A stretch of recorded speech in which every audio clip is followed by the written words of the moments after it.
Yunnan province is ranked amongst the top 10 best travel destinations in China. This is because all 4 seasons are good for traveling in Yunnan, but especially spring and summer. Lijiang and Dali are 2 major spots in Yunnan. Recently, Shangri-La has also become a hotspot for tourists. The best time to visit is summertime. There is breathtaking scenery that you would not be able to see at other times. A 6-day trip is fairly suitable. You can actually get from Shangri-La from Lijiang. The transportation to Lijiang is quite convenient from other cities. Both trains and airplanes are available. 3 days is enough time to go around Lijiang as well as the sites at Lamasery Sea. It is also a good opportunity for you to experience the cultural lifestyle of the Nasi minority.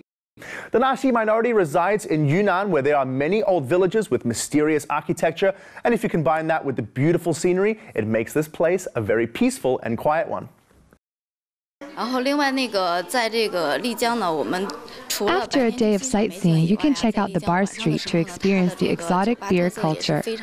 As the saying goes, the beer street is as famous as Lijiang itself, so you must go see it and experience it for yourself. There are many special local foods such as guoqiao mi xian, which is famous all around China.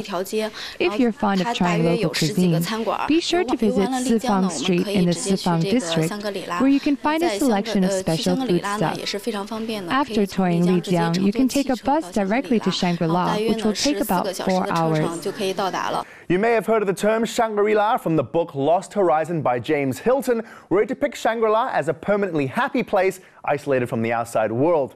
With amazing landscape scenery, flocks and herds, and peaceful monasteries, we recommend you spend at least 3 days here to experience it.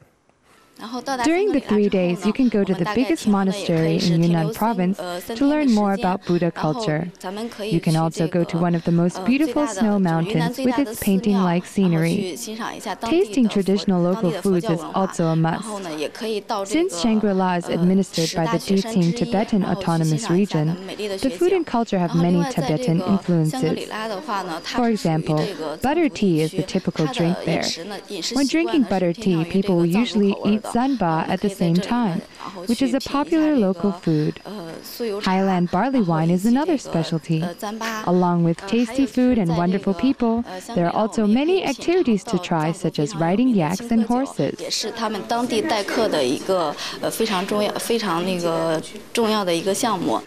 Accommodation is convenient in both Lijiang and Shangri-La. Both cities have many hotels, but if you really want to experience the same lifestyle as the locals, then you can find an old inn. The inns not only have special features, but the price is also very cheap, about 200 RMB a night. Be sure to make a reservation ahead of time, as these places are popular among tourists, and also try to pick a hotel that isn't too far away from the travel spots, since it can be quite dangerous in the plateau area. When you're alone, it's not very convenient for you to communicate to get around. In order to have a safe and wonderful trip, there are some things you should take into account. First, there is a big drop in temperature from day to night, so be sure to have both thin and warm clothing in your bag in case of the sharp change in weather. Second, you should also use sunblock daily, as the ultraviolet rays there are very strong. Also, try not to do strenuous exercise in order to avoid reactions from the high altitude.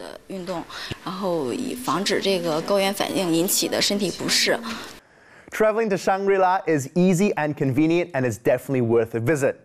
You can choose to travel alone or with a group of people through a travel agency. Now, the costs vary between the 2 options. Traveling in a group may cost around 1,000 to 1,500 RMB, while traveling alone can cost maybe from 1,600 to 2,500 RMB, all in which does include food and accommodation. Well, now you know some tips for traveling to these beautiful places in Yunnan province. You ready for your own adventure? Well, come on down.